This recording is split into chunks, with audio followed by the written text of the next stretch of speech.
Attracted by its abundant wildlife and rich cultural heritage, more and more Chinese are flocking to Tanzania during holidays. Wang Shupeng's family is enjoying their holiday at Serval Wildlife, a wildlife sanctuary located in the Kilimanjaro region of the East African country. The sanctuary is home to a diverse range of animals, including African lions, colobus monkeys, wildebeests, and giraffes. The family said they enjoy observing wild animals and experiencing local customs here.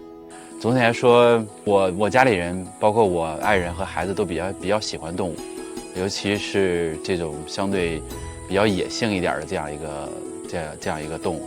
然后这次应该是我们第一次来这样一个这个 Serval 这个庄园，可以跟这个动物零距离去接触。总体来说，体验非常好，然后大家也非常开心。来这边也能看见当地人的生活，感受这边的风土人情，然后这种慢节奏和这种非常新颖的这种特点，让我们感觉非常的舒服，非常适应，而且感觉非常的喜欢，期待，因为这是没有的感受。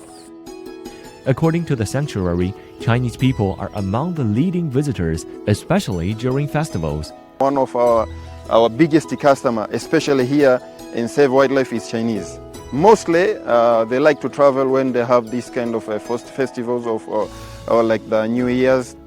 According to officials at the Tanzanian Ministry of Natural Resources and Tourism, the number of Chinese tourists visiting Tanzania has increased by 32.4% from 33,541 in 2019 to 44,438 in 2023 as a result of enhanced promotion of Tanzania to the Chinese market. Tanzania had identified China, Russia, and India as Tanzania's new strategy tourism markets, aiming to meet the country's target of attracting 5 million international tourist arrivals by 2025.